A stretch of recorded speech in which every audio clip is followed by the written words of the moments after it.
Right. Good evening. Thank you very much for making it out on a rather warm evening. It's not the best night to be in a time, but here we are. So welcome to the first of two special Stevenson Trust lectures, both fortunately featuring the same speaker. I imagine if you're in the room or if you're online, you will know our speaker and he needs no introduction. Recently, though, the New York Times newspaper called Professor Sir John Curtice, quote, "the one man everyone trusts on UK election nights," unquote.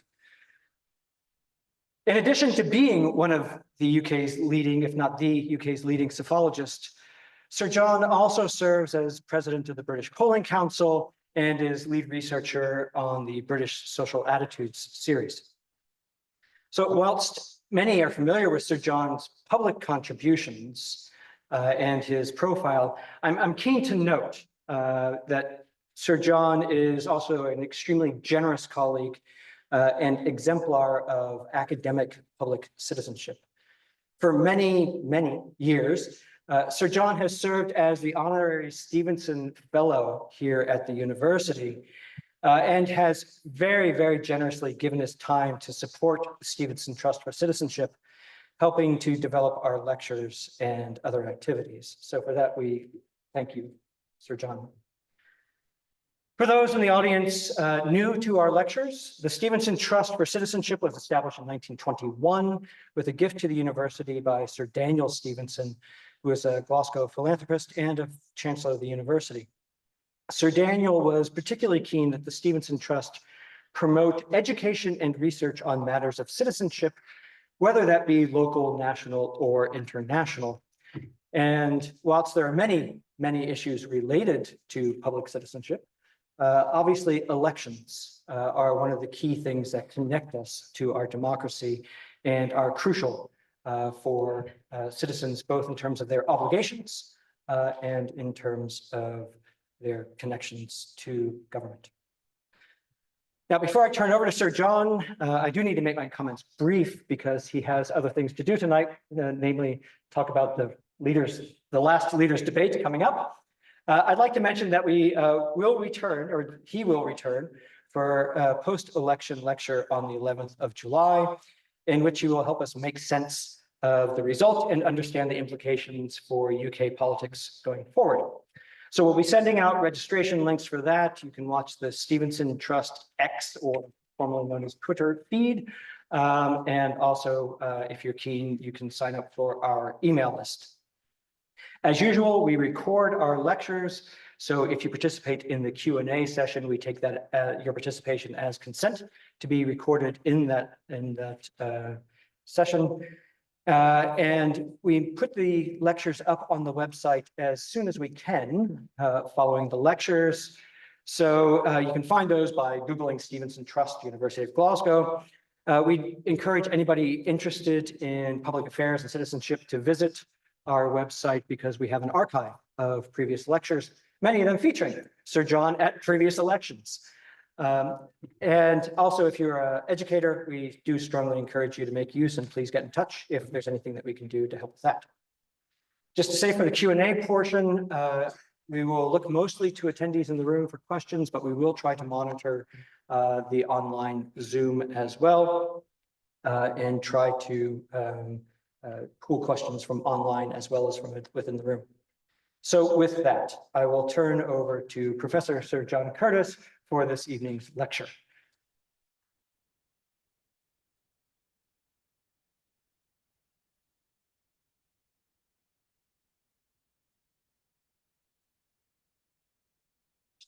We'll need to the screen share. Yeah, the screen share again. Yeah.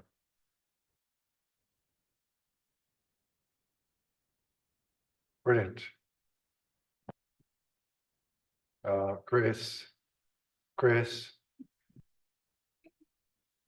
doesn't go forward. Might as well get the technology sorted first. Details. That's right. That's better. Wonderful. Thank you very much. Okay, thank you very much for coming out. I think Chris was suggesting it was warm. If you've been in London for the last 2 days, This seems quite temperate, I assure you, but anyway. So I'm going to do 4 things this evening, and hopefully it'll be reasonably seamless. Like all good novels, it's not going to go in a linear fashion. I'm going to start with where we are at the moment and what has or hasn't happened during the election campaign. And that will then provide a backdrop to looking a little bit more at the fundamentals that underlie this election campaign. And really about what are the things that have happened to both the Conservative Party and the Labour Party, people's perceptions of them, the things that are persuading people to change their minds, and things that were in place well before the campaign started. So looking at some of the underlying fundamentals, and then going to talk a little bit about the electoral system, because almost undoubtedly the electoral system and how that works is going to be a key part of election night in 7 days' time. And I'll explain a little bit about those MRP polls that you might have heard about.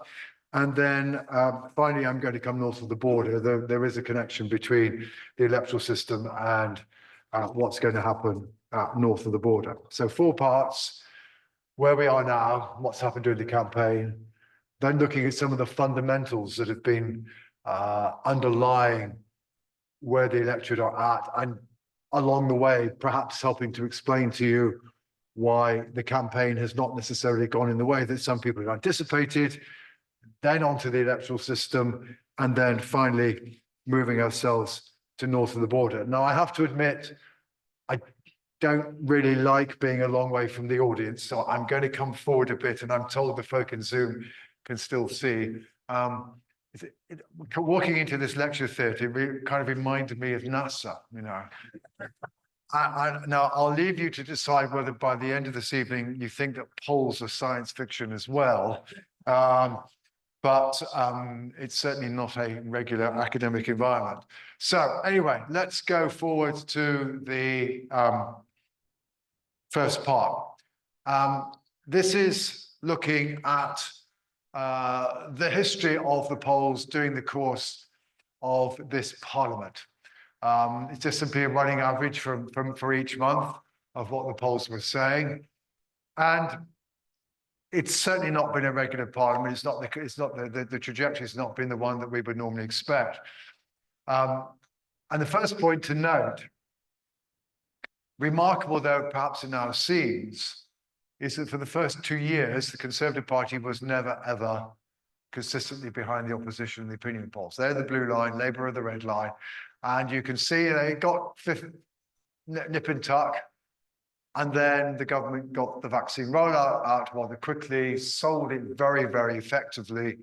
The Labour Party had a bit of internal bother and the lead rose again. Governments these days rarely manage to remain ahead in the opinion polls for 2 years into office. So what went wrong? You can probably guess. You can see the first sharp decline in the blue line towards the end of 2021. And that is when the first stories about Partygate began to appear in the newspapers and on ITV, that famous video of Allegra Stratton talking at a mock press conference.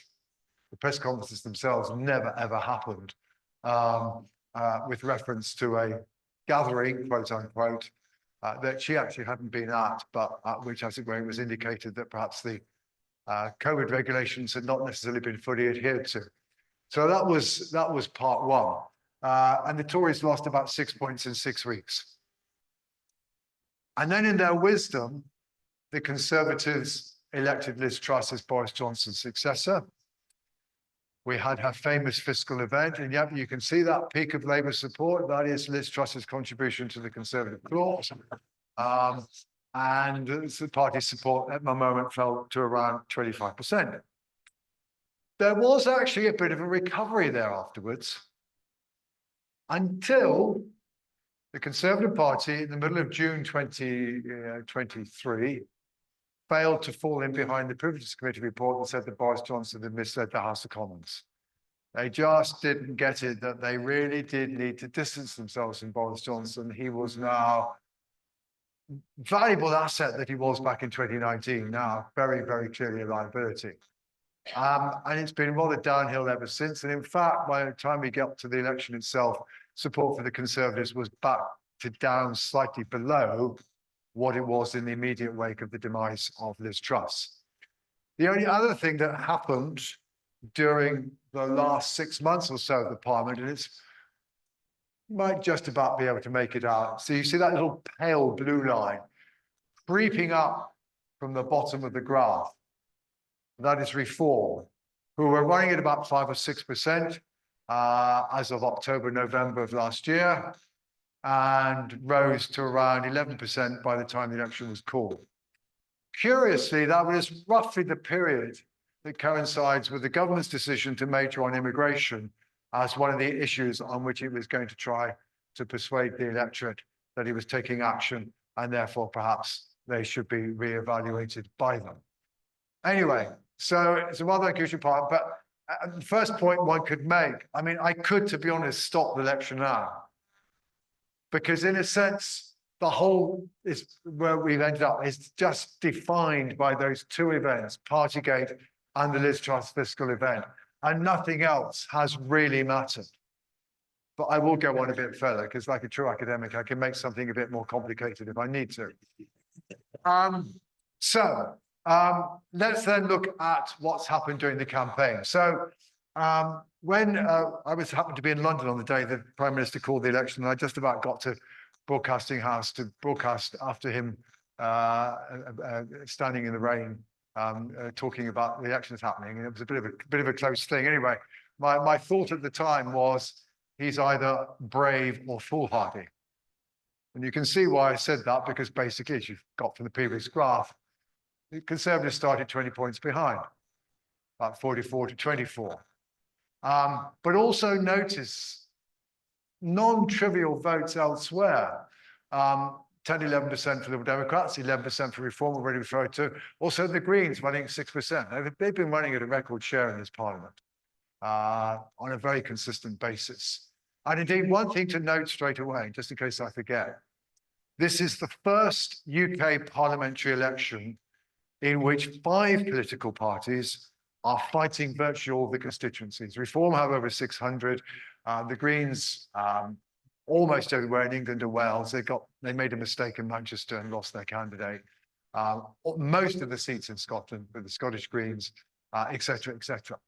We had 4 parties fighting in 2015 when UKIP were at their height, but we have never, ever previously had 5. And of course, in Scotland and Wales, therefore, it is 6 parties that are fighting everywhere. Our politics, organisationally at least, are now more fragmented, because once parties get to the point where at least they can find one man and a dog, or one woman and a dog, or a cat, to stand in a constituency, then they've got that strength, organisational strength that you need to run a political party in the long run, something that the Eurosceptic right certainly have never previously had. Anyway, what was very, very clearly the case is that if Rishi Sunak's decision to go early was going to be effective, and one of the many, many rumours that are kicking around about why he decided to go early was that he thought he'd catch Reform on the hop, was that he needed to reduce the size of the Reform vote very quickly. You need to squeeze that vote. By 2 weeks into the campaign, that had not happened. And that was probably one of the reasons why Nigel Farage decided to intervene, because by that stage, support for Reform was already higher than it was for Brexit Party at the same stage of the campaign. The Brexit Party's vote was being squeezed in 2019. It was apparently not happening now. And so first 2 weeks, literally nothing happened in the campaign of any note. And in truth is, the only decisive event in this campaign so far has been Nigel Farage's decision to stand. That immediately saw Reform rise by 3 points, another 2 points the following week, and is now looking like another week now. And the Conservatives, rather than going up, have gone down. They're now running at 20%. Actually, the polls keep on coming up, and it's an endless stream. Labour now, it's not 41, it's 40. So we're literally still at a 20-point lead.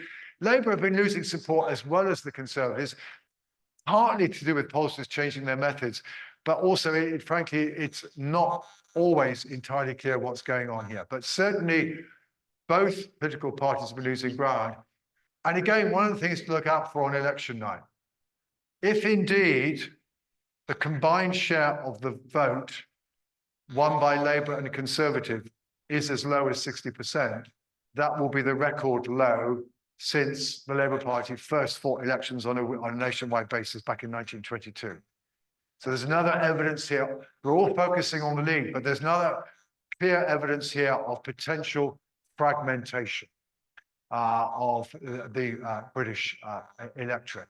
Oh, and by the way, as you might guess, 20% actually is a record low average share for the Conservative Party in polling history. That's just how bad their position is in terms of votes.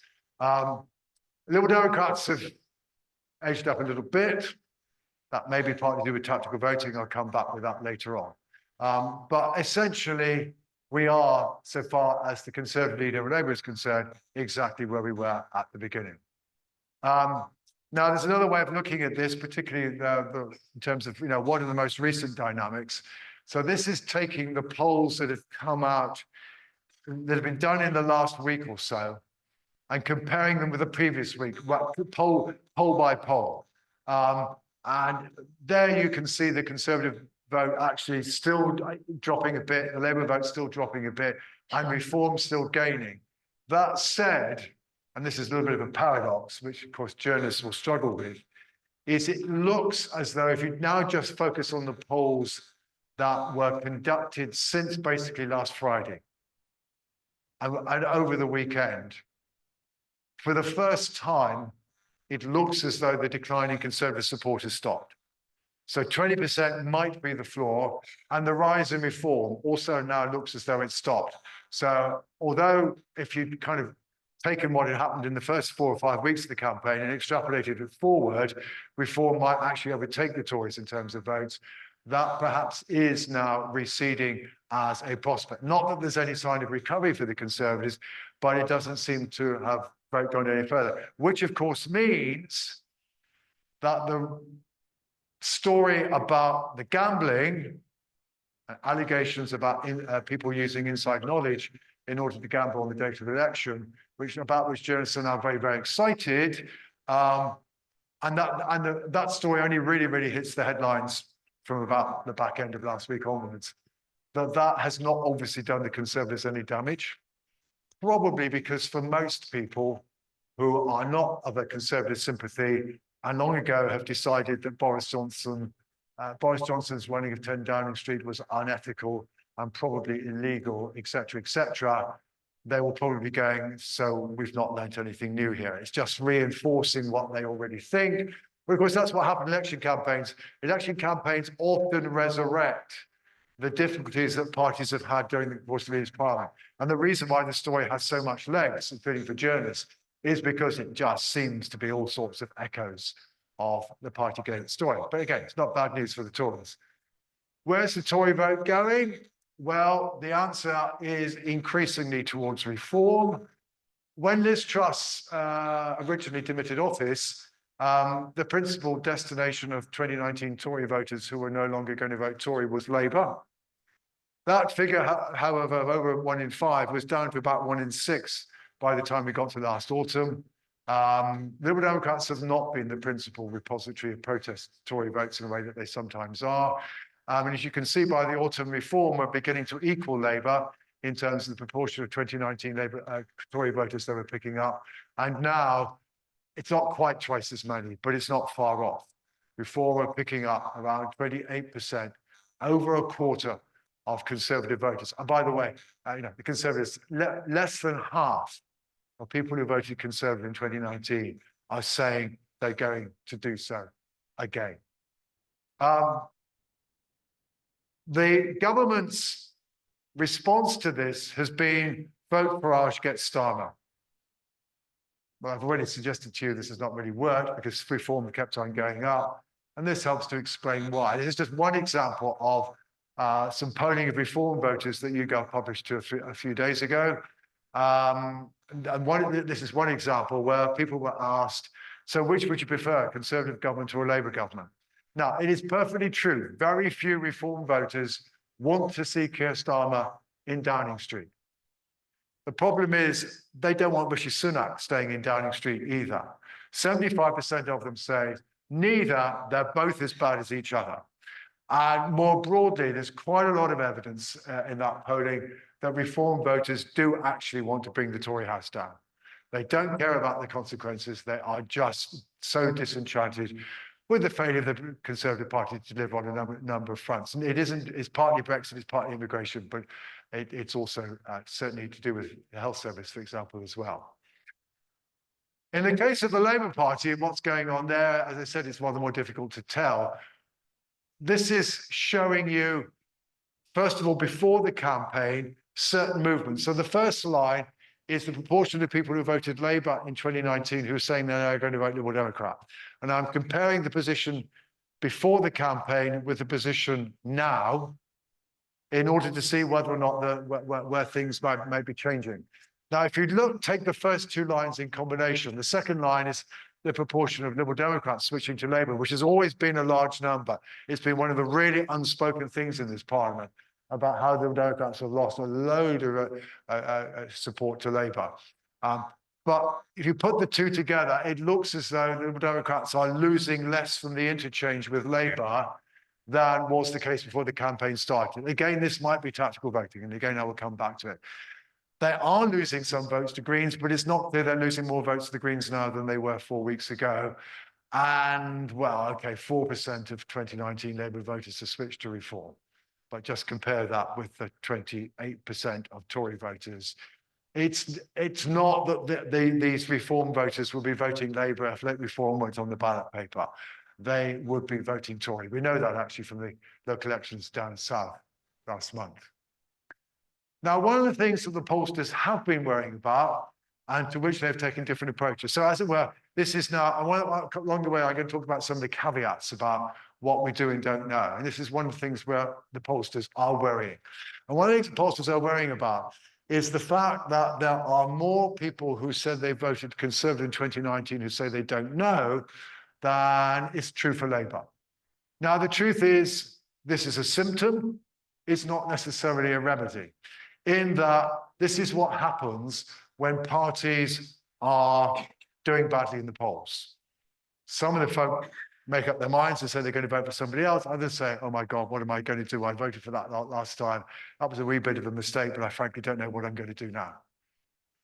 Now, the concern that some people have had is, well, actually, in the end, are these folk just going to go back to the Conservatives?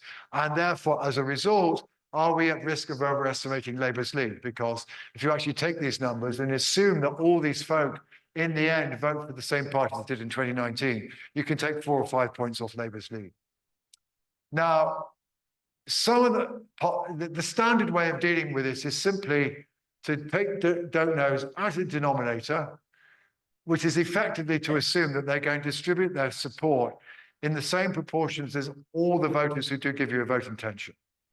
But if a lot of these folk are ex-Tories, that might seem a wee bit of a strong assumption, even in current circumstances. So one company, for example, says, okay, what we should do is to weight the data on the basis that we assume that these undecideds will distribute their support between the parties in the same way as those 2019 Tory voters who do declare a preference, which is a milder assumption. Now, given that less than half of 2019 Tories say they're going to vote Conservative, it doesn't have that much impact. Other companies like JL Partners, more in common, are actually imputing, or in plain English, guessing what these voters will do by using other data in their opinion polling in order to estimate what these folk are likely to do, given what people who have similar characteristics to them say they are actually going to do. Other companies, however, come at it differently. Well, sorry, I should say first of all, so the companies that do one or other of those two things do tend to get somewhat smaller leads, 16, 17%, rather than the 20-point average.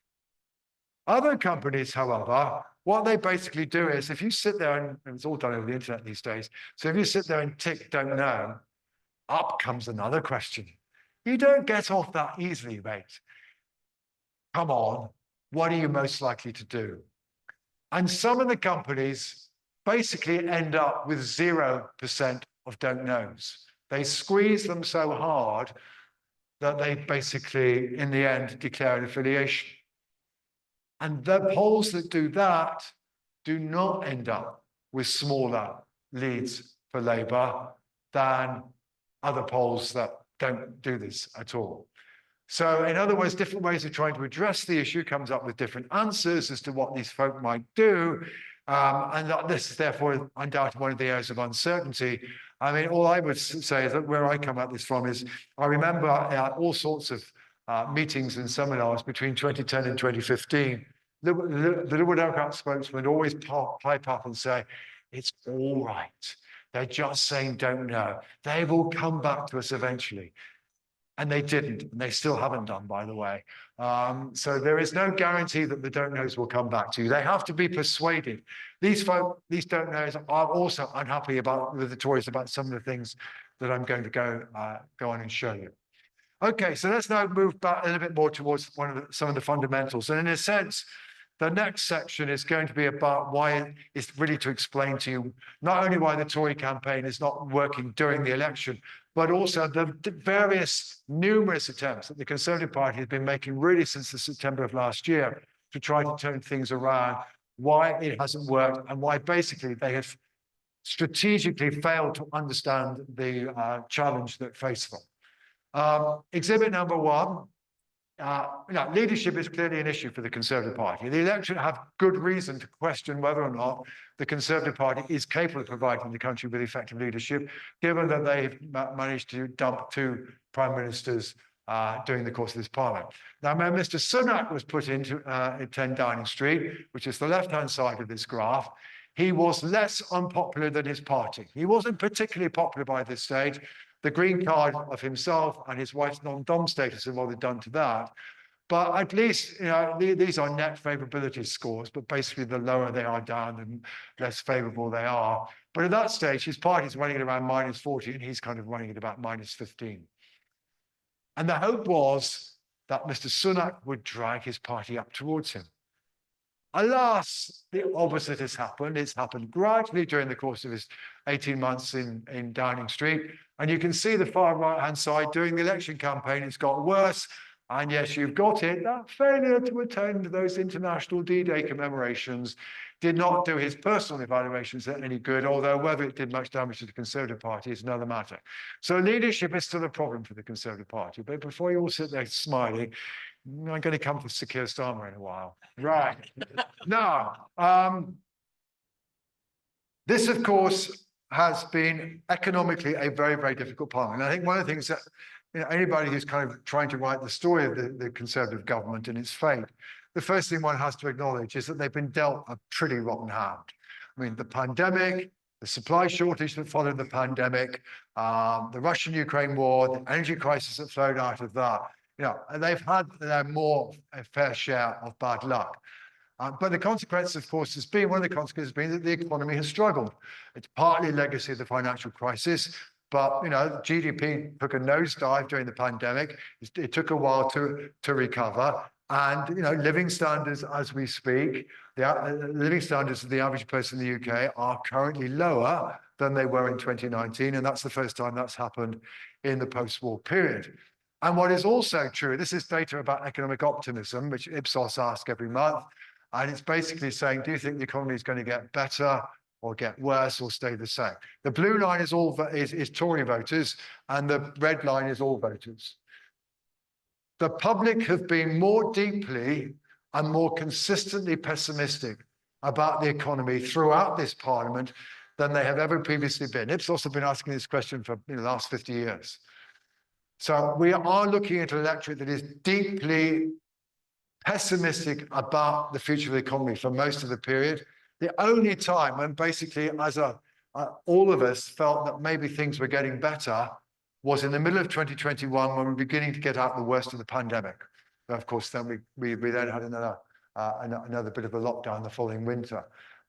There was a bit of a spike on the right-hand side, which you can see, you know, that's why people might think that the Conservative Party might have reasons to go. Actually, now that people are becoming rather optimistic, but if you look at the data, which is why I've not included it here, you discover that Labour voters are now beginning to be optimistic about the economy, because obviously they're banking on their party being able to win. But the point is, therefore, the state of the economy is a deeply difficult, depressing outlook for most voters. And this matters. Now, I'm going to be doing this analysis a number of times. So this is kind of perhaps the most complicated bit of the evening. So let me walk you through it. So let's just take the left-hand side. This slide is all about 2019 Conservative voters, right? Nobody else. The folk on the left-hand side are the people who, when this data was collected, which is the British election study last spring, said that the economy is getting better. And the height of the histogram is the proportion of 2019 Conservative voters with this view who said that they're going to vote Conservative again. And the crucial point is that there is a big difference between the left-hand side, who are the folk who are optimistic, and the folk on the right-hand side who are pessimistic. So evaluations of the economy matter. Evaluations of the economy are pushing the Conservative vote down. And of course, not least of the reasons is that basically anytime you start a debate about the economy, all the opposition has to do is to mention the word Liz Truss, and it's the end of the argument. All right, and so it's the public, A, are pessimistic, and B, they are frankly inclined to blame the government because of the Liz Truss experience. So trying to turn around the economy was always going to be a fundamental requirement if the Conservative Party was ever going to recover in the polls. But it's not the only issue. Public service, of course, have also suffered very, very badly out of the pandemic, not least the National Health Service. This is data the British Social Attributes has collected every year since 1983. The blue line are people who are satisfied with the health service. The red line are those who are dissatisfied. New Labour turned the health service around, so far as the public were concerned. That's why the blue line is so higher than the red line as we get into the 2000s. But just notice the far right-hand side. Satisfaction with the health service has fallen off a cliff. Over 50% of us are now dissatisfied, only 25% satisfied. And that's really happened in the wake of the pandemic. This is also pushing the Conservatives down. And here, actually, I've been able to do the analysis not only for last spring, but also for the last few weeks. So it's the same analysis, all right? But now I'm dividing Conservative voters up according to their evaluations as to whether or not the health service is getting better or getting worse. And even most Tory voters think it's getting worse, by the way. This is why this matters. So again, you've got a big slope, and that slope is still there in the more recent data. Only 25% of Conservative voters in the most recent version of this survey who felt that the economy is getting, NHS is getting worse, which is about 2 in 5 of them, were willing to vote Conservative again. The NHS is almost as much of a burden on Conservative support as is the state of the economy. Okay.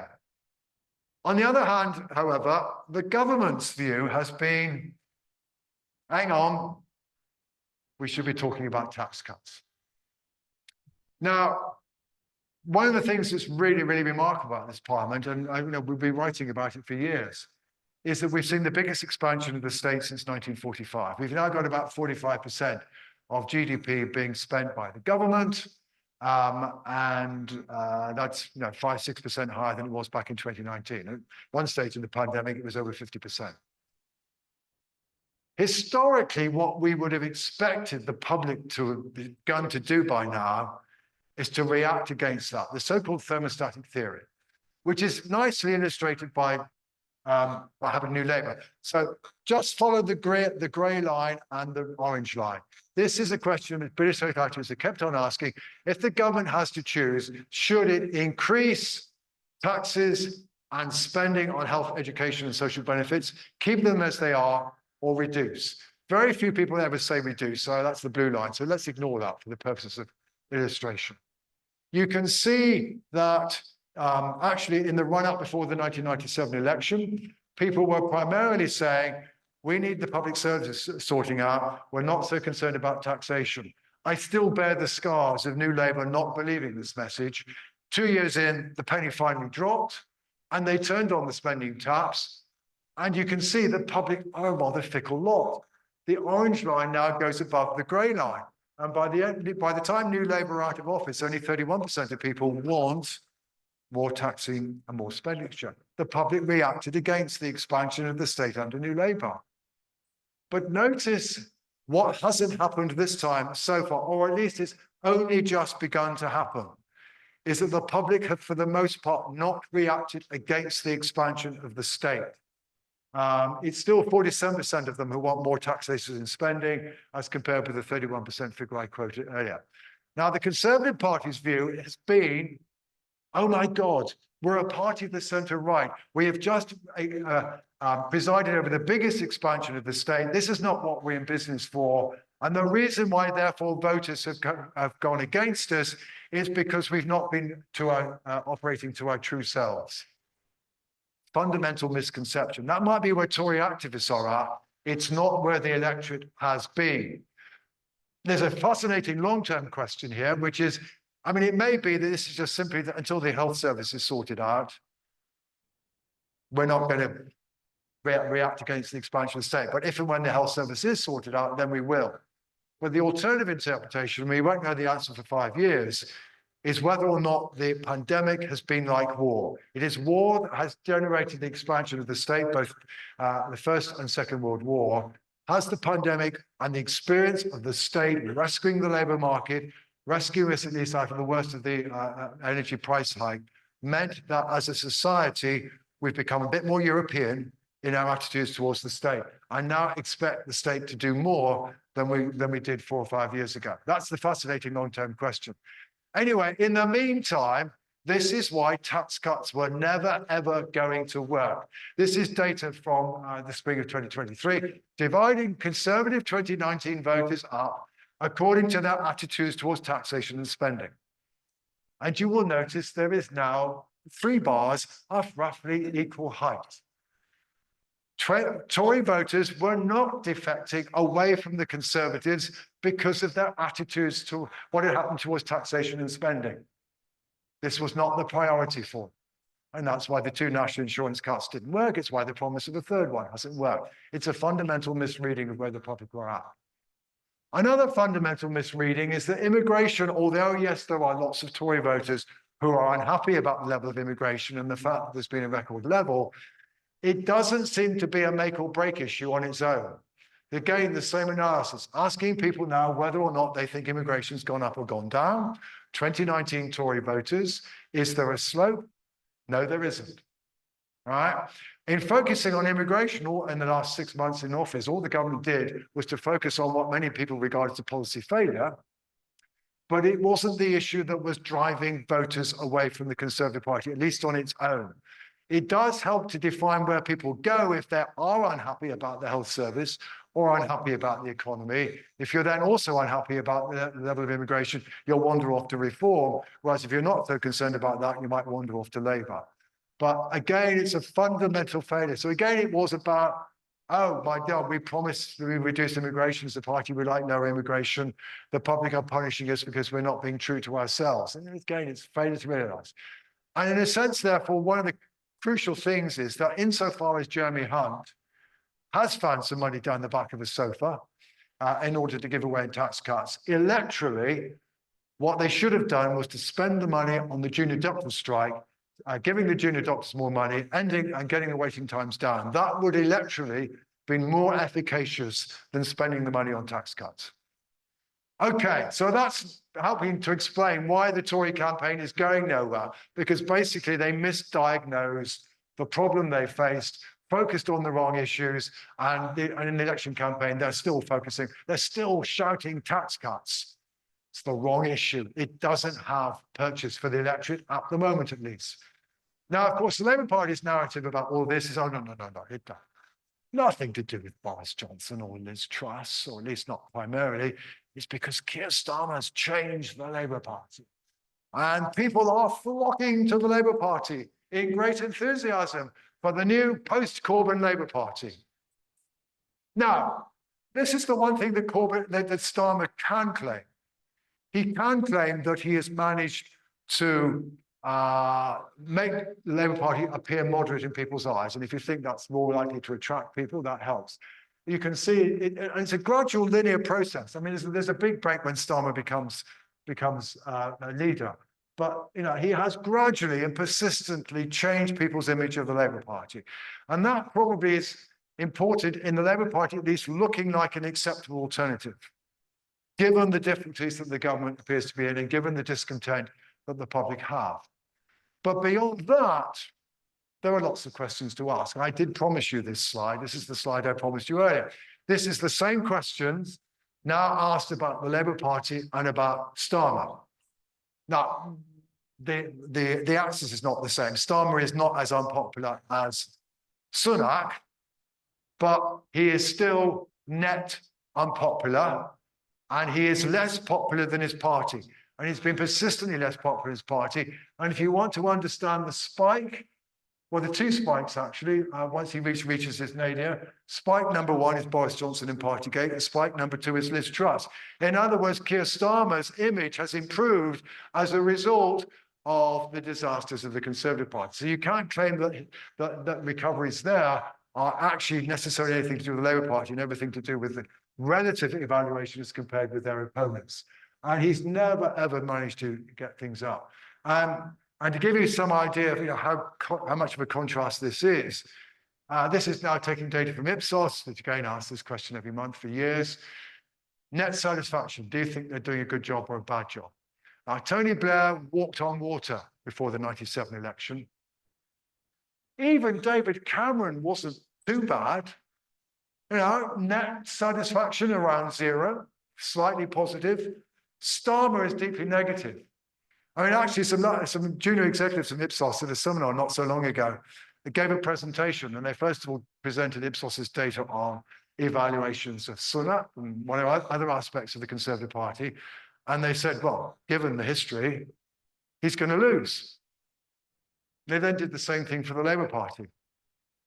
Given the history, they're going to lose too. Right? In other words, history is going to be overturned this time. This is the other thing that they were pointing out. Do people think that Labour are ready to form the next government? Well, yeah, much more so than either 2010, 2015, or 2017. So, things have got better in that sense.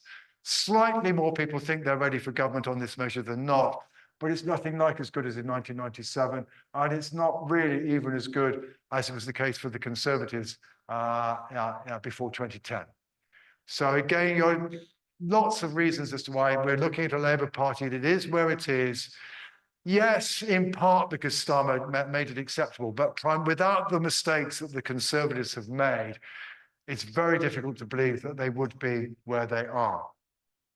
One of the things, of course, that Starmer has not wanted to talk about is about Brexit. Shh, don't mention it. But public attitudes towards Brexit have changed during the course of this parliament. This is a running average of the polls since the conclusion of the Trade and Cooperation Agreement at the end of 2020. We all breathed a sigh of relief when on Christmas Eve, Boris finally came up with an agreement 7 days before the deadline. And we moved back to there being a 52% stay out, 48% rejoin, which is that little, where the yellow line is just above the grey line for a while. But then we started those stories about the lorry drivers not able to come here and why there wasn't food in the supermarkets and the petrol was a wee bit short. And public opinion started to shift. You can see that quite big increase. Oh, then, by the way, Liz Truss also left a legacy on this. It moved a bit further. Now, it's not been moving since. It's basically been bouncing around 58%, 42%, 58% rejoin, 42% stay out, really ever since the autumn of 2022. But attitudes are not the same.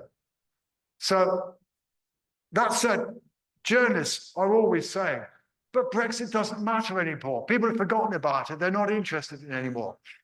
Well, there's a germ of truth in that. I've managed to give you an analysis of where we are without mentioning the word Brexit. And if you want to understand the dynamics of party support, well, this is a kind of footnote of the story, but it's no more than a footnote. the principal thing has been the economy, the health service, et cetera, et cetera. But because the dynamics are governed by something, that doesn't mean to say that the structure has changed. This is a fundamental distinction in voting behavior that's all too often not made. Because let's say, for example, a party becomes unpopular because it's running the economy badly. But if its support goes down as much in Group A being a group that normally supports that party in large numbers, as the same amount as in Group B, a group which generally supports this party in much less numbers, that goes down by more or less the same amount in both groups. The structure of that party's support is largely unchanged, right? And this is looking at the structure. So what I'm doing here is, first of all, you have to use current preference. It's no longer any good looking at 2016 vote. And I'm showing you the level of support for the parties amongst those who vote to rejoin and those who vote to stay out. And I'm also comparing it with equivalent data collected at the time of the 2019 election. Now, 2 points to make. One, if I haven't already really convinced you that the Conservative Party is in deep trouble, just look at what's happened to Boris Johnson's coalition. 80% of people who wanted to be outside the EU in 2019 voted Conservative in 2019. Not anymore. Only 32% of the equivalent group now, which is a smaller group, are going to vote Conservative. Reform are basically nip and tuck with the Conservatives amongst this group. So that's point one. You can see the complete collapse of the Conservative pro-Leave coalition that Johnson assembled. Labour have also made progress amongst this group, and they've also made somewhat more progress amongst this group than they have amongst rejoiners. But frankly, Labour has also made up ground amongst rejoiners as well. Liberal Democrats is a different story, but I won't go into that now. The interesting thing, however, is what happens if you turn this data around, which is what I do here. What proportion of each party's support is coming from people who are in favour of the EU? Now, the relationship, the structure isn't as strong as it was in 2019, though if you go back to 2015, it's still much more there than it was there. But ironically, the party whose support has changed least is the Labour Party's vote. The Labour Party is still getting the support of around three quarters of this vote is coming from people who are in favour of rejoining. That's down from about 82% in 2019, but that's it. The Conservative vote now is less of a Brexit vote because they've lost so many Brexiteers to reform.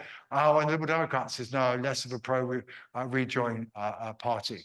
But Keir Starmer, the fundamental assumption that Keir Starmer made back in 2020, that he could not become Prime Minister unless the Labour Party significantly increased its support amongst, and disproportionately increased their support amongst those who were in favour of Brexit, that assumption has proved to be incorrect. Right? We are talking about a next UK government, assuming it's Labour, what will be heavily pro-EU in its electorate. Okay, lots of numbers, but it's not as complicated as you might think. And now moving on to the electoral system. I'm going to explain fairly briefly why we are getting so-called MRP polls that are coming up with incredibly high numbers of seats for Labour and low numbers for the Conservatives. You may remember once upon a time, commentators would say, oh my gosh, it's very difficult for Labour to get an overall majority. They need a lead of nearly 14 points to get a majority of 2. That is the penultimate line in this graph. Now, how is this in this table? How is this calculated? Well, basically what's going on now, we're saying, well, okay, let's assume that the Conservative vote goes down by almost 13 points everywhere. And let's assume that the Labour vote goes up by almost 13 points everywhere.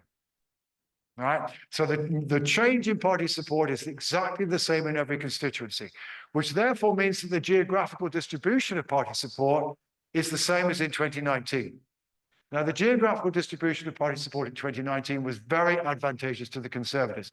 Labour wasted too many votes, piling up big majorities in some constituencies, most notably pro-Remain seats in London.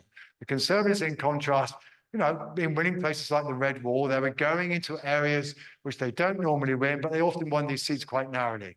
So their vote was being very efficient. The question, however, we can't assume that the geography will be unchanged. Because otherwise you really go, well, 20-point Labour lead, maybe only 16. Oh, apparently they need 14. My gosh, maybe we're going to get a hung parliament. This is one of the many projections. I've just used it to illustrate what's going on. So this is the one that YouGov did most recently. Left-hand side, share of the vote nationally. Actually here it's 17 points. Labour actually below 40. Slightly smaller lead than you might expect from some opinion polls. The right-hand side is what you get in terms of a seat calculation if you do the calculation that lay behind this table here. So in other words, we assume that, whoopsie daisy, all right, here we go, right. We assume that the Conservative vote at 22% is down 23 points in every constituency. And if you make that assumption at similarly for Labour, you get the Tories at about 200, Labour at 351. So Labour win, but not by a stonking majority. In the middle is YouGov's projection. 100 seats fewer for the Conservatives, 75 seats more for Labour. And there's another one out today, which again is even slightly worse for the Conservatives than this. So what's going on here? Well, the first thing you have to realise is that there were about 100 constituencies where the Conservative Party did not get 23% of the vote in 2019, and where therefore their vote cannot go down by that much. Second thing you have to remember is that the Brexit Party pulled its candidates out of Conservative-held constituencies in 2019. So anything that Reform gain in Conservative-held constituencies this time around is a plus on zero. Oh yes, and of course, by the way, Reform are tending to poll rather better, in any case, in Conservative areas. So to really understand what is going on here, all you really need to do is to follow the blue bars here. So the blue bars are showing you the estimated fall in Conservative support according to YouGov's modelling of their 40,000 cases of data. The first left-hand side are constituencies where the Conservative lead over Labour was 25 points or less at the last election. These are effectively the seats that Labour need to win to get to 326. Next to that are the seats where the Conservatives' majority was bigger than that. Then next to that are the seats that Labour is defending against the Conservatives. And on the right-hand side are the seats that the Conservatives are defending against the Liberal Democrats. You will see that the blue bar is deepest in the safest Conservative seats. It is lowest in the seats that they already don't hold. Under our single-member plurality system, this is not what you want to happen. It's the principal reason why the Conservative Party is projected, as a result of these data, to win many fewer seats than you would expect from the standard uniform movement assumption. You can also begin to see why. Where are Reform up most? In the safest Conservative seats. The Conservative Reform are just going to do most damage to the Conservatives in the very places they're trying to hang on to. Which is why Rishi Sunak is now going around in lots of safe Conservative seats trying to defend them. The other thing that this poll is picking up, they don't all pick it up, at least not to the same extent, but notice where is the only kind of seat where the Democrats are going up, the seats where they're second to the Conservatives. That's the tactical voting that's going on. But seemingly, you put all this together, it's a disaster for the Conservatives. Now, all of this said, there is a big, big uncertainty about how strong this relationship is going to be. To what extent will the decline in the Conservative vote be proportional to their past strength? And the polls that say the Tories might end up with 50, 60, 70 seats are assuming a very strong relationship. Those that get one of them got to still to 150, a much weaker relationship. But a relationship is arithmetically almost inevitable. It's politically almost inevitable given what Reform are doing. Oh, and by the way, if you look at the local election results down south at the beginning of May, you could see this pattern as well. So the pattern is going to be there. If the Conservatives are 20 points behind, they are going to lose many more seats than we would otherwise expect. We just don't know how big that number is. And that's probably the biggest uncertainty now about this election. Okay, finally, I promised I would come north of the border. Now, one of the other reasons, of course, why it's become easier for the Labour Party to win an overall majority is the prospect of winning seats in Scotland. That standard projection I did earlier assumed that the SNP remained at 45%. but that's clearly not the case. I won't go into all the detail of all of this now, much mistold as it often is, but basically, I mean, the SNP were enjoying a narrow lead over Labour once things had settled down a bit for Humza Yousaf. It was beginning to fall away just before he tried to get rid of the Greens and therefore, in the end, unhooked himself. And we have been looking during the election campaign at opinion, and just before, of opinion polls with Labour seemingly narrow ahead of the SNP in terms of vote share. But again, geography is crucial. As you're probably all aware, basically Labour do really well between about Stirling and Midlothian and out into the west of Scotland out to here, but are useless elsewhere. There are very few constituencies where they're competitive outside the central belt. The SNP, in contrast, their votes much more evenly spread. Now, that was great when they got 50% in 2015. That's why they won almost every seat in Scotland. But once you start falling behind in second, the risk the SNP is that they will lose a lot of central belt seats, including in Glasgow, to the Labour Party, and that even a narrow Labour lead, or even frankly equality, is likely to result in more Labour seats than SNP seats. Again, geography is crucial.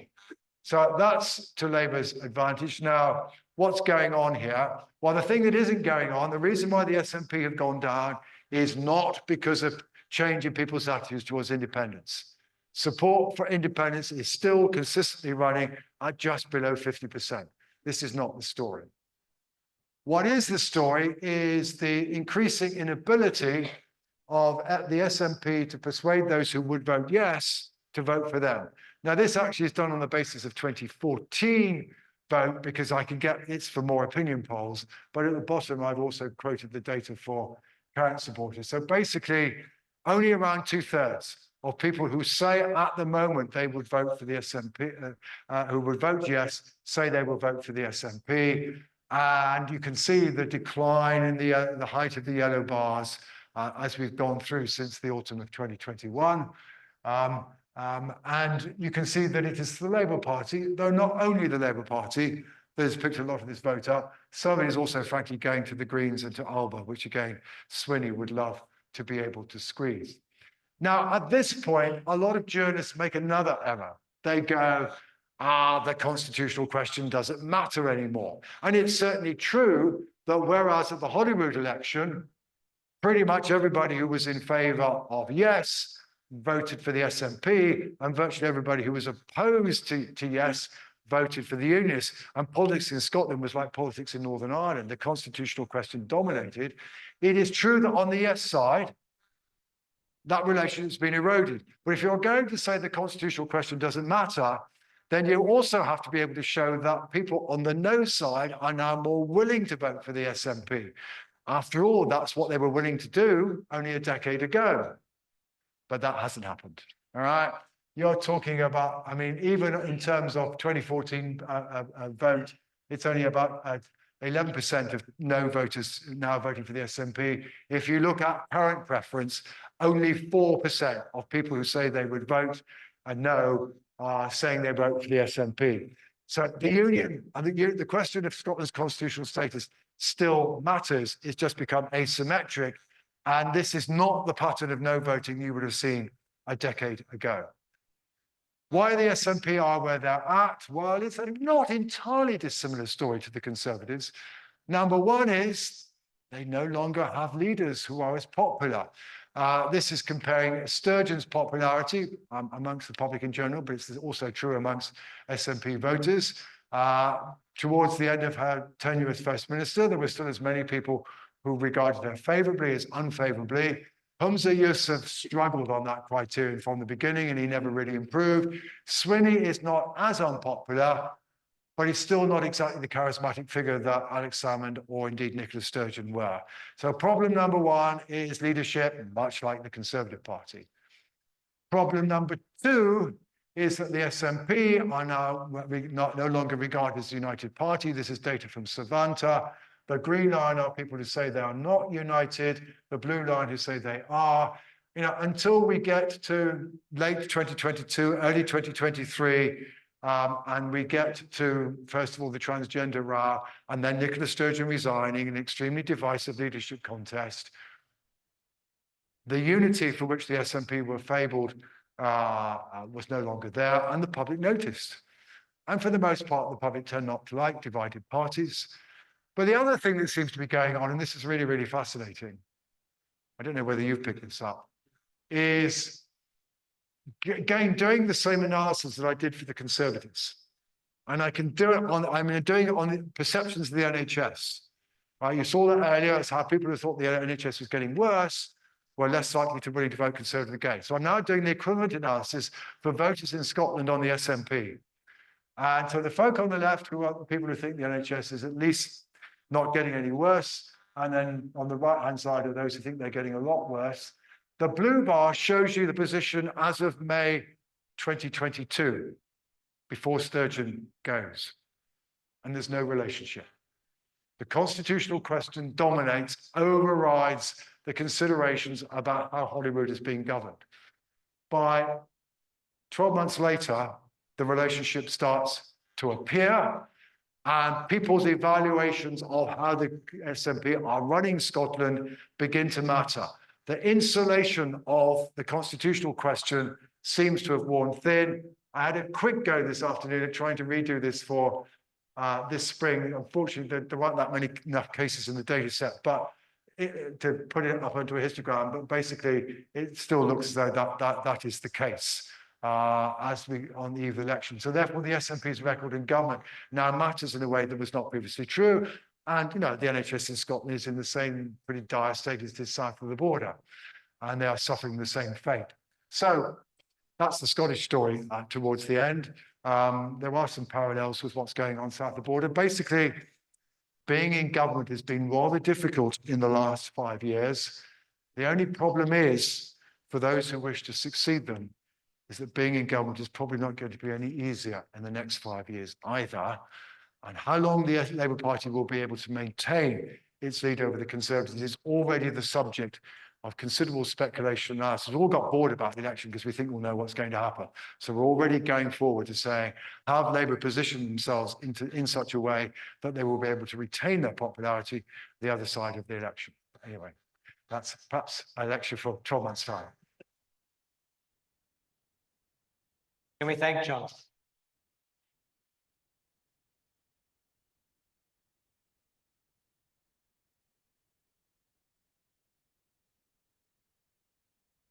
As someone myself who gets a little bit unusually excited about elections, I'll say that it is always the case that one of the highlights of campaign season is the lectures that Sir John comes and delivers for us for the Stevenson Trust. And we honestly just can't thank you enough, John, for everything. So we will go to questions. I think, oh, Connor, thank you. Oh, magically. Right, oh, you both, great, fantastic, even better.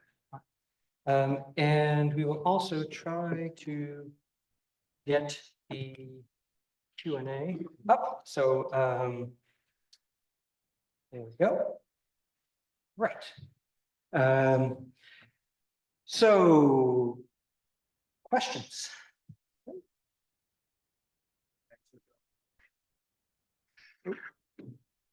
Yeah, make sure it's on, because otherwise people on the Zoom can't hear it, which It's is always the pairing really button. frustrating. Hello. Yes, Thanks, excellent. thanks Jolly for good. the lecture. When you were talking about the reform, right, and that's a new phenomenon, like the votes are going, even though people know they're not going to win, right? I'm just thinking, like, in some other democracies, people don't like to waste the vote. Like, if you're not going to get elected, why would I vote for you?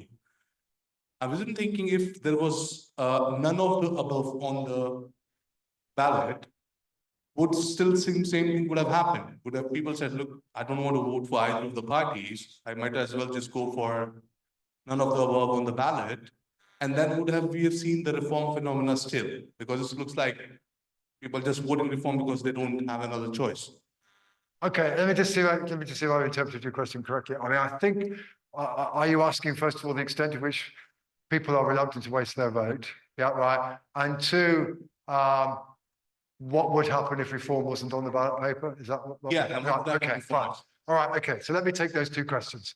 So the answer I've tried to give you in the lecture is that basically reform, some voters, as it were, you might regard as rational. They're trying to think about how might I vote most effectively in order to achieve my objective.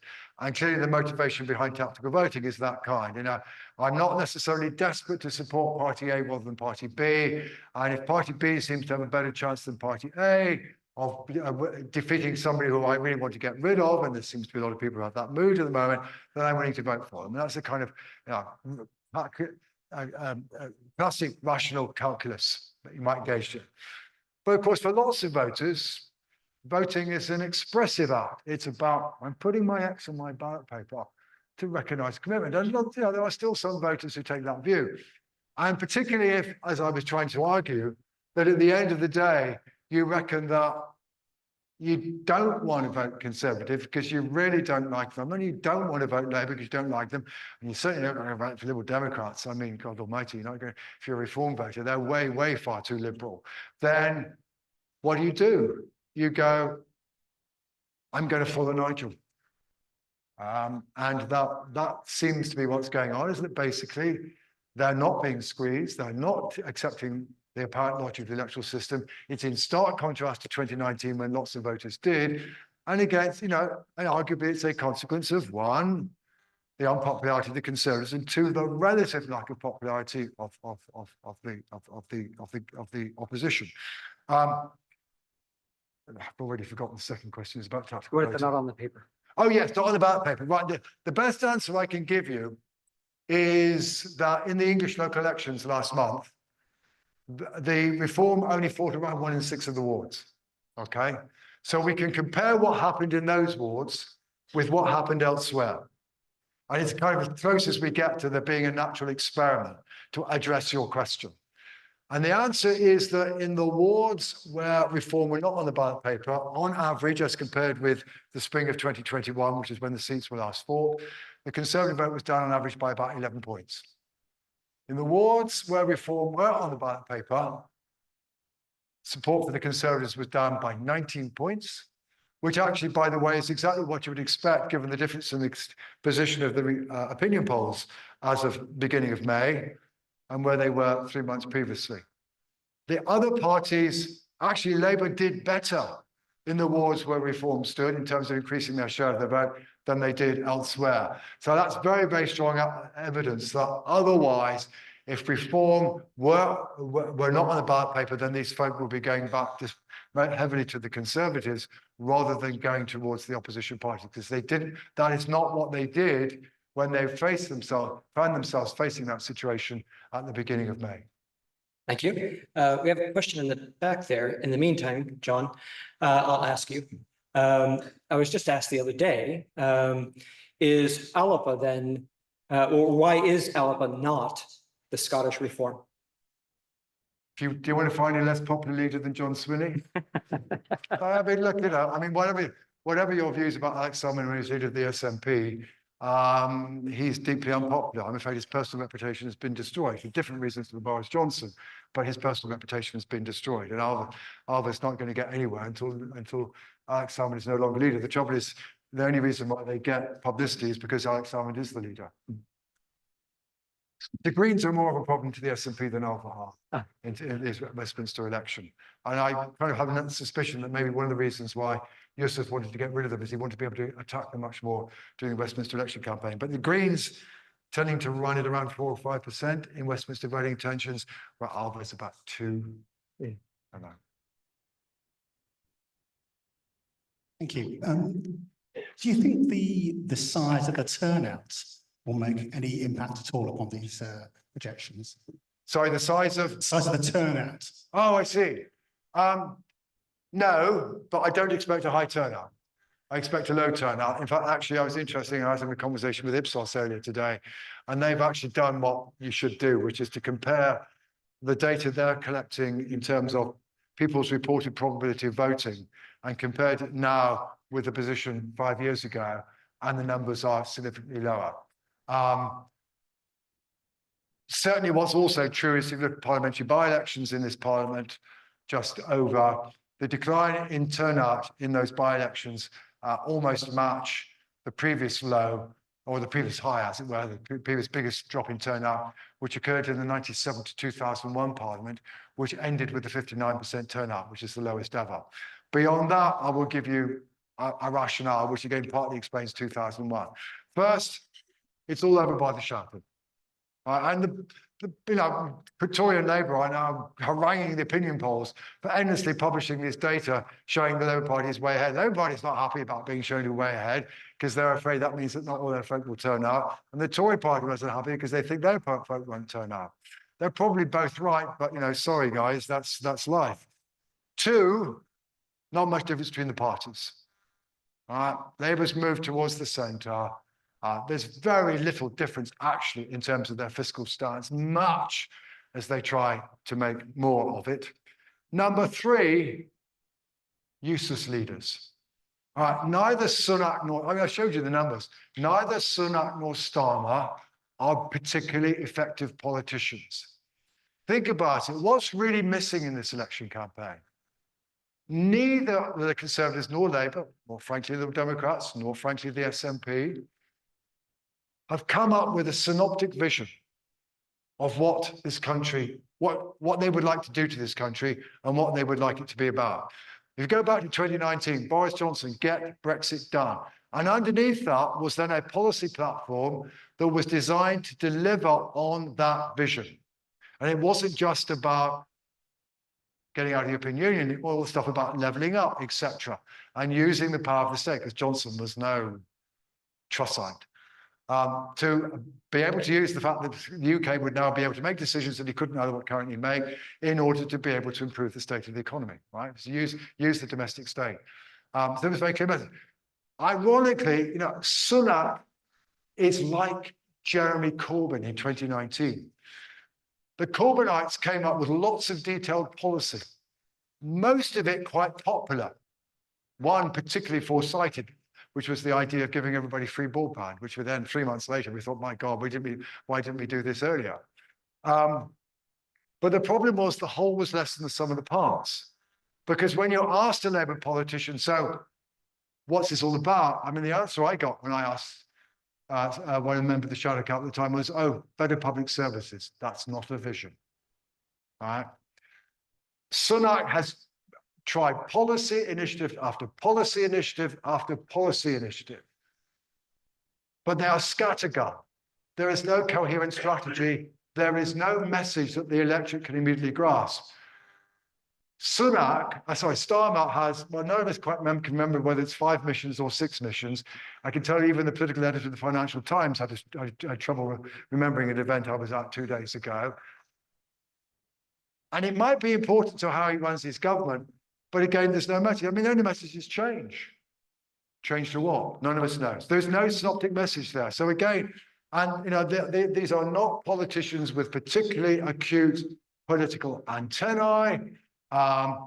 Sunak, at the end of the day, is a details person, which of course is the wrong skill set for being Prime Minister. And Starmer is a technocrat. He doesn't really have an ideological vision of what he wants to do. He just wants to be able to solve problems. So therefore, we have highly uncharismatic politicians who cannot articulate a broad synoptic message. So there's a lack of enthusiasm. And then, of course, as I was talking about 10 days ago with British social attitudes, we are not very trusting of politicians and governments these days. And again, the public are actually quite skeptical about what they're being told and whether it's ever going to be achieved. You put all that together, well, if it's a nice sunny day, that it has been finally for the last few days on July the 4th, why don't you go to the beach? I mean, it might be your only opportunity, and it might be you might regard it as a more valuable opportunity than turning out and voting for a party you don't really have much enthusiasm for. But I suspect that will operate on both sides. Karen, do we have one from online, and then we'll come back to the... Yes, we do have a very good online set of questions. I'm going to take the liberty of merging a couple. One from Sue Reed. She asks if shy Tories will be a factor in this year as they were in 2019, and perhaps in Scotland, what might the shy voter profile look like? Second question is actually from Jackie Glass, who sends her greetings. She was a student of yours at Liverpool. Oh, There gosh, you go. blimey, that's going Yes. back a long way. And she's now living in a red wall seat and wants to know what you have to say about red wall seats. Okay, the second question is easy. The red wall seats are all going to go Labour, right? I mean, the red wall seats, virtually all of them are highly marginal. Okay, they're red. I mean, all this endless talk about everybody's got to get the red wall, and this is a really difficult challenge. No, it's one of the easier challenges because they're highly marginal seats. To go back to the first question, well, remember the slide I put up about the don't knows? That's one of the ways in which you might think there are shy Tories, but to be honest, I don't think they are shy Tories. Shy Tories is one of those great journalistic myths, but actually when you end up reading the reports of the polling inquiry in 1992, which I was involved in, or 2015, which I commissioned, it's not the story. Do you know the reason why the polls get it wrong? They get it wrong because they have biased samples. It's much less complicated than people not being willing to declare their preference. In any case, remember now that virtually all opinion polls are done online. So there's no embarrassment factor. It's one of the reasons why the online pollsters believe that what they're doing is better. Now that's another whole methodological debate. So there isn't any reason to be shy because nobody knows. But much more broadly, the interpretation I would give you of why we've got so many don't knows is not because they're reluctant to declare to the pollsters. It is because they genuinely don't know, given the circumstances in which they find themselves. Hiya. You said earlier that a lot of the issues that the Conservatives have been facing are actually issues that a lot of countries have been facing: the Corona crisis, cost of living crisis, all of these kind of global issues that we've encountered. Yeah. And we see in a lot of European countries that there's actually quite a shift to the right, in contrast to kind of what we're seeing in the UK, where we're moving more towards Labour, which are supposed to be a bit more left-wing than the Conservatives. Do you think that if had the Conservatives not done all the things that they've done, we would be in a similar situation as European countries, as in moving more to the right? And also, what do you think going forward? What is the risk of that still happening? Depending Okay, let me on just see if how I Labour's I'm sorry, doing or not doing. because of the distance, I can't lip read, and because the sound in this room is not Okay, that brilliant. So let me just try and see if I've got it. Yeah. Were you trying to say would the Conservatives not be in deep trouble anyway, even if there wasn't Partygate and Liz Truss, because of the economic and other circumstances they have endured? Is that roughly right or Well, not? quite. I'm just saying, like, in a lot of countries, we see a very dramatic shift to the right. They've had dealt with similar issues. Right. Whereas in the UK, we're seeing a bit more shift to the left. Okay, right. No, sure. Right. Okay, sure. Well, I mean, certainly one of the fascinating comparisons that people always do is that a lot of the support for the so-called far-right parties on continental Europe, although whether Reform is a far-right party, that in itself will be a subject of controversy. But certainly, Reform are picking up older voters because the folk who are more concerned about immigration, the folk who are more pro-Brexit are disproportionately older people, so they're just picking up the same demographic as the Conservative Party. Whereas, in continental Europe, it's a lot of younger people who are voting for the far right. I mean, the short answer, the immediate answer to you is, why are we moving towards to a social democratic party? Well, because that's the available option, given that the incumbent government happens to be a centre-right government, and that in combination with the difficult circumstances it's had, it's messed things up, and the public want to get rid of them. And that, in a sense, the Social Democratic Party is the only alternative. I wouldn't want to then go on to say that therefore Britain is somehow or another now a more left-wing country than France or Germany or whatever, because it's competence issues, right? So there's a stark contrast. The 2019 election was about an issue, Brexit. It was what we call a position issue. It's about do you believe this or do you believe this? This election is not really about what people believe. It's about, do you think this lot are any good, or do you think this lot are any good? Or do you think they're none of them any good? And that's the central issue that voters are addressing in terms of the dynamics of the campaign. So therefore, the Social Democratic Party can win. I mean, that said, one of the potential tensions that exists within the Labour coalition. I mean, I showed you how, for the most part, voters still want more taxation and more spending. But the group that is least keen are younger voters who are more likely to vote Labour, because it looks as though younger voters are beginning to cotton on to the fact that state expenditure has been increasingly loaded onto people my age because of the expenditure on health, social care, etc. Meanwhile, for the average young professional who has been to university in recent years, they're paying a much higher marginal rate of tax than everybody else. Right, because the student loan repayment is effectively 9% extra income tax. And one of the challenges, and as a result of this, you're seeing, particularly in places like London, lots of young professionals who are earning what they thought would be quite reasonable salaries. They can't afford to get on the housing ladder. And certainly, I think one of the challenges to the next Labour government, and one of the many reasons why it may find life quite difficult, is that unless its proposals for housing reform or planning reform to build more houses are actually successful, and you know what, if they get a really large majority, they're going to get all those NIMBY constituencies being represented by Labour MPs. It will not necessarily be as easy as Sir Keir Starmer thinks. That whether or not they succeed in doing that and begin also, as it were, to improve the lives of the younger section of our electorate who are overwhelmingly pro-Labour, then things may move on. Where they will end up, if indeed the younger section of our society become disenchanted by UK Labour government, I think is very much an open question. Right, I think we have time for two more. We'll do one from online, and then we can take this gentleman down here. We've had some long substantive ones, but one that's quick and direct, or more quick and direct, I hope, is what would you anticipate in terms of tactical voting in Scotland? I was asked that question today, and I promised to go away and do the data analysis because I've not done the data analysis. Okay. But I mean, the short answer to, I think, nothing like the scale of south of the border. But I've got to do the data analysis in the next 48 hours. Because you can take the MRP polls in the way that I've done, but I've not, and do it for Scotland only and try and work out what's going on. But I mean, it's Conservative voters who are more inclined to vote tactically than Labour voters, but Labour voters probably won't have much reason to vote tactically. So there is a question of whether or not more Conservatives will switch. But the real problem is there is so little of the Conservative vote left. The Conservatives, by the way, are heading for their worst performance in Scotland as well. They're running at 14% in the polls.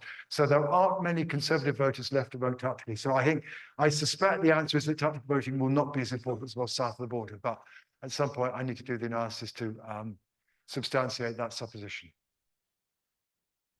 Yeah, given that none of them are any good and that young people feel disenfranchised, what's the future for politics in the UK?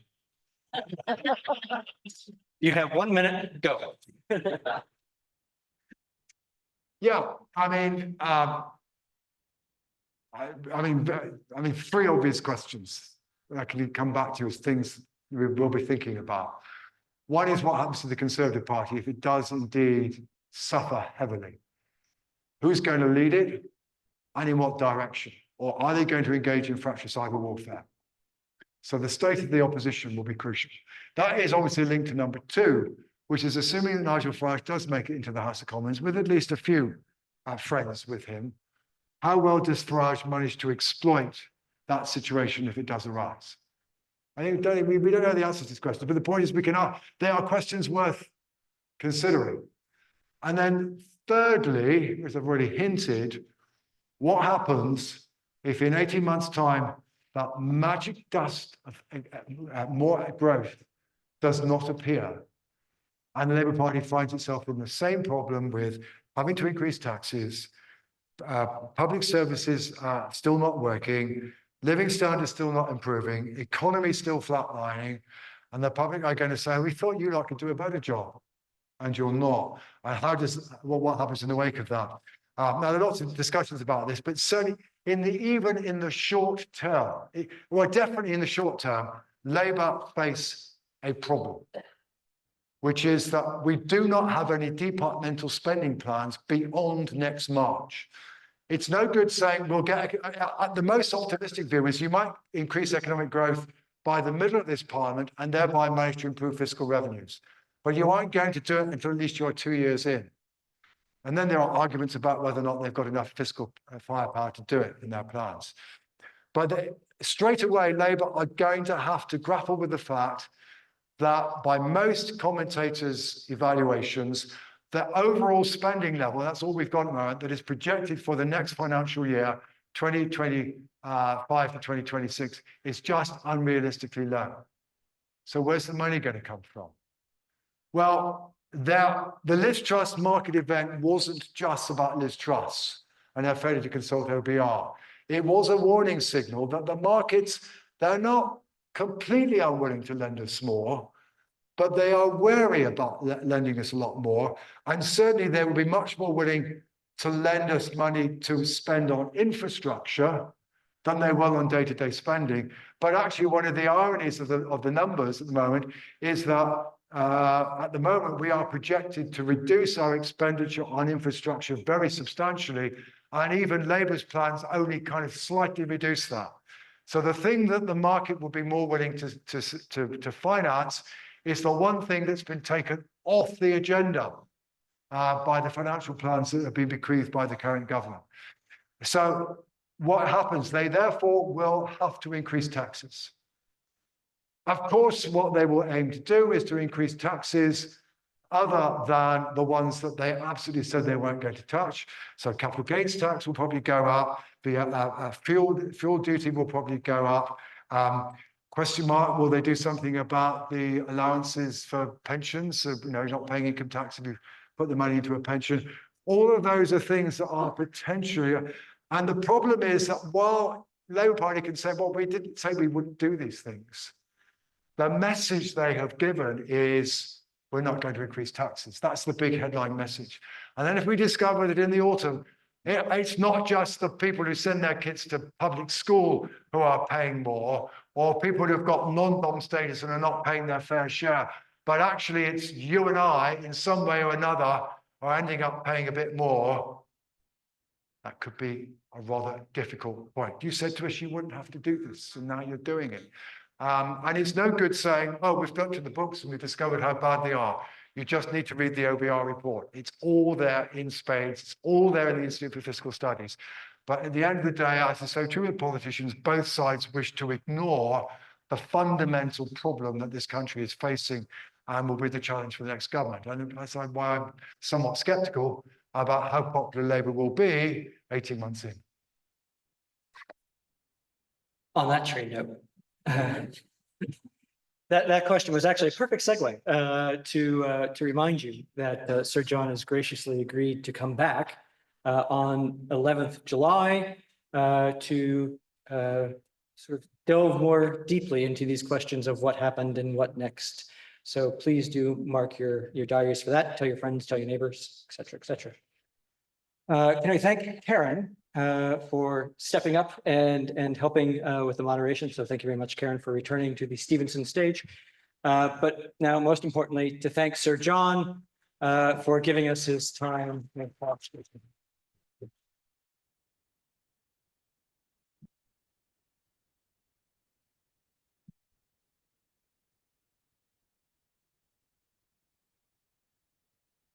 Thank you very much. Okay. Thank you. We'll take your